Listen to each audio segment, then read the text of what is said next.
grandes voix d'Europe 1. Pierre de Villeneuve. Et au menu des grandes voix également, la question des accords avec l'Algérie qui revient au centre des discussions après cette interview d'Édouard Philippe à l'Express la semaine dernière. Un traité, ça n'évolue pas facilement, a dit Elisabeth Borne dans son interview au Figaro cette semaine. Sous-entendu, Charles Villeneuve, on va rien faire sur ce sujet-là ? Écoutez, il y a à l'heure actuelle un virage de la politique algérienne qui passe de la franche, je dirais, animosité à la franche hostilité. Et il y a plusieurs éléments d'information. On le sait dernièrement, compte tenu de l'attitude sur la question des accords de 68 de préférentiel pour l'immigration algérienne en France, il y a eu une déclaration de l'ancien Premier ministre, Édouard Philippe, en disant qu'il fallait de toute façon annuler en quelque sorte ces accords de 68. Et bien évidemment, le gouvernement algérien a réagi. Le président de la République, celui qui normalement devrait venir en France, effectuer une visite d'État, a décidé de réintroduire un couplet anti-français dans l'hymne national algérien. Ça se résume à cette modification à une phrase « Ô France, voici venu le jour où il te faut rendre des comptes ». Bon, ce couplet qui avait été en quelque sorte mis en sommeil, qui n'avait pas été annulé, est réintroduit. Et chaque fois que un chef d'État, le chef d'État algérien, ou le congrès du FLN, ou la visite d'un chef d'État sera effectuée en Algérie, y compris celle du chef d'État français, on chantera ce couplet. Il y a d'autres signes aussi, je ne vais pas tous les énumérer, mais l'Algérie, vous savez, demande aussi d'intégrer les BRICS, qui se réunissent depuis 2011 en sommet annuel, le Brésil, la Russie, l'Inde, la Chine, l'Afrique du Sud, avec une vocation politique, à chaque réunion annuelle, il le rappelle, contre le bloc occidental. Et puis, les Russes, qui arment l'armée algérienne, construisent une base militaire à Tindouf, c'est à la frontière sud marocaine, pas très loin du Sahara occidental. Vous connaissez le conflit presque séculaire maintenant entre l'Algérie et le Maroc. Et quelle est la vocation de cette base militaire à Tindouf ? Eh bien, c'est de former les miliciens du Polisario anti-marocain par le Hezbollah. On a amené des formateurs militaires du Hezbollah libanais financés par les Iraniens. Et vous imaginez que tout ça va glisser vers un conflit entre le Maroc et l'Algérie. Quelle sera la position de la France dans cette affaire ? Gérard Carreau. Oui, il y a une chose terrible, c'est qu'on ne veut pas voir. Alors, on ne veut pas voir un certain nombre on ne veut pas voir l'immigration telle qu'elle est en France. On ne veut pas voir l'Algérie telle qu'elle est. Ce pays, chaque fois qu'on prononce le mot Algérie, on dit, ah bah oui, l'Algérie, c'est quand même un pays ami, il y a quand même des millions d'Algériens ou de descendants d'Algériens qui sont sur le territoire français. Donc, effectivement, il faut être gentil et sympathique à l'égard de l'Algérie. C'est ça, hein. La doxa officielle, c'est ça.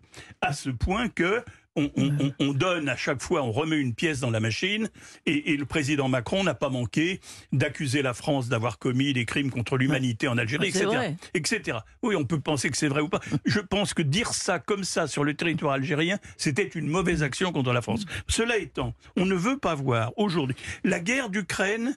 Elle cache tout le reste. Et du coup, on ne veut pas voir le glissement de l'Algérie, mais glissement géopolitique, vers effectivement, Charles y a fait allusion à travers les BRICS, mais c'est global. Il y a des visites de plus en plus fréquentes entre le personnel politique dirigeant algérien et la Russie, et des échanges, etc. Et bien évidemment, ça amène une crispation des Algériens de plus en plus à l'égard de la France.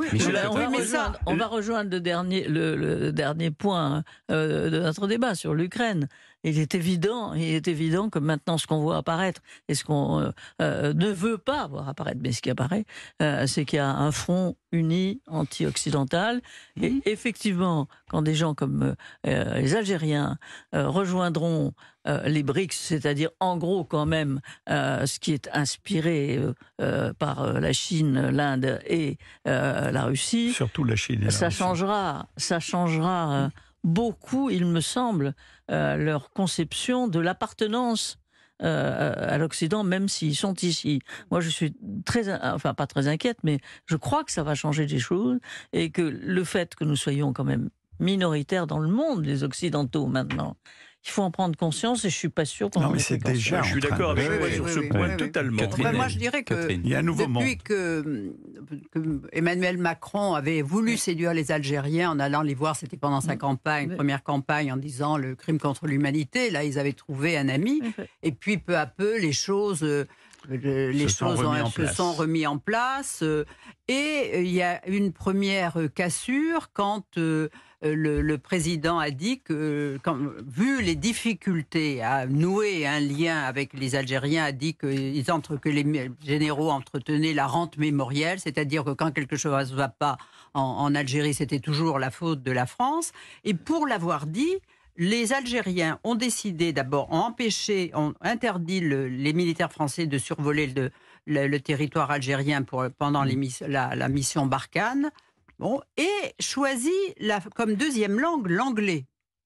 Donc c'était une rupture. Emmanuel Macron est réélu et aussitôt il reçoit une invitation pour aller en Algérie. Alors là, il mime devant tout le monde avec le président Tebboune. C'était vraiment marié au premier regard. On s'embrasse, on s'aime, les généraux, on se dit qu'est-ce qu'ils veulent. Alors on négocie des tas de projets, on va en faire. Mais la clé pour les Algériens, surtout après leur mouvement Irak où il y avait tellement eu de gens, de jeunes qui voulaient des visas, c'était avoir des visas que le président Macron avait réduits. Et le président leur a donné tous les visas. Et que voit-on depuis ? C'est qu'on a donné des visas, mais qu'en revanche, tous les projets industriels, tout ce qui avait... La ministre est allée, Madame Borne est allée en Algérie avec 15 ministres, rien n'a été signé, rien n'avance. Et on voit bien quand vous parlez de l'Algérie et la Russie, mais ça a toujours été ça. Après l'indépendance, qui est venu faire des grands... qui a tué l'agriculture et on a fait des grands complexes industriels qui n'ont jamais marché en Algérie? Ce sont les Russes. Au début, les présidents algériens allaient se faire soigner en Russie. D'ailleurs, on disait, et ils revenaient d'ailleurs en général assez mal en point. Mais là, depuis le début de la guerre en Ukraine, Lavrov est allé plusieurs fois voir les Algériens. Du coup, Tebboune, c'est la 3e fois qu'il annule un voyage. Il a rappelé son ambassadeur. Là, il dit qu'il viendra à l'automne.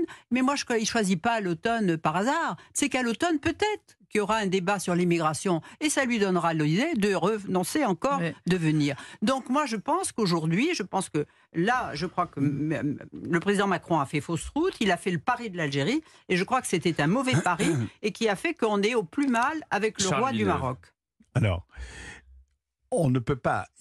Il a raison quand même d'être préoccupé par la situation algérienne qui est à la porte de la France. Et surtout, il y a en France des millions d'Algériens, dont beaucoup sont français, de 2e et 3e génération. Et d'ailleurs, le débat entre les enfants algériens devenus français de la 2e et 3e génération existe aussi entre ceux qui ne veulent pas finalement rentrer dans cette espèce de convention d'auto-dénigrement, du dénigrement de l'histoire de France, de l'histoire de la République, et les autres qui y adhèrent, et d'ailleurs, et qui ont voté en masse pour la France insoumise, d'ailleurs, aux dernières, 69%. Aux dernières élections législatives. Donc, il y a une masse d'Algériens, d'origine algérienne, qui sont français et qui votent, ont le droit de vote, tout à fait normalement, en France. Que va devenir en quelque sorte cette masse d'électeurs si nous entrons en conflit, et on est au bord d'un véritable conflit avec l'Algérie, puisque je disais tout à l'heure, on est passé de l'animosité à la franche hostilité. C'est pour ça que... Et c'est un problème politique extrêmement important et grave. Il ne faut pas le négliger. Il ne faut pas le négliger avec des éléments, n'oublions pas, dont la Première ministre, qui ont fait partie des naufrageurs, par exemple, du système nucléaire français, et qui, aujourd'hui, seront-ils les naufrageurs de détourner justement la dernière loi conçue sur l'immigration. Non, mais de toute façon, quand même... Dernier mot, parce qu'après, on va partir en pub. Que les Algériens existent en France, vous ne pouvez pas l'exclure. Non. Qu'il faille donc essayer essayer de traiter l'Algérie autrement que par le mépris, c'est vrai aussi, et c'est nécessaire. C'est pas ce qu'on dit. Peut-être, on dit au contraire. Je sais, mais ce que je dis moi, il ne faut pas qu'ils nous traitent par le mépris. Ben oui, ce que je dis moi, c'est que je comprends très bien toutes les initiatives qui sont faites pour les 10 millions d'Algériens qui sont ici, parce que c'est aussi l'origine d'une certaine si c'est paix pour recevoir des claques, merci. Oui, alors, une pause, et cette fois-ci, c'est mon dernier mot, et on parle de l'Ukraine un petit peu. À tout de suite. Sur les cours, ils jouent avec les lignes. Mais hors de terrain, ils veulent les faire bouger. Dans le podcast Le cours sur la main, retrouvez les histoires de celles et ceux qui s'engagent pour un tennis plus solidaire. Arthur, c'est quelqu'un qui se battait pour ses idées. Vu que ses coups de raquette n'ont rien à envier à ses coups de gueule, c'est exactement le genre de joueuse dont le tennis a besoin. Vous savez, les enfants que j'ai aidés m'ont eux-mêmes aidé et m'ont donné plus qu'ils ne m'ont pris. Le cours sur la main, un podcast à retrouver sur le site et l'appli d'Europe 1 et sur toutes vos plateformes d'écoute. Avec BNP Paribas, fidèle au tennis de demain depuis 50 ans.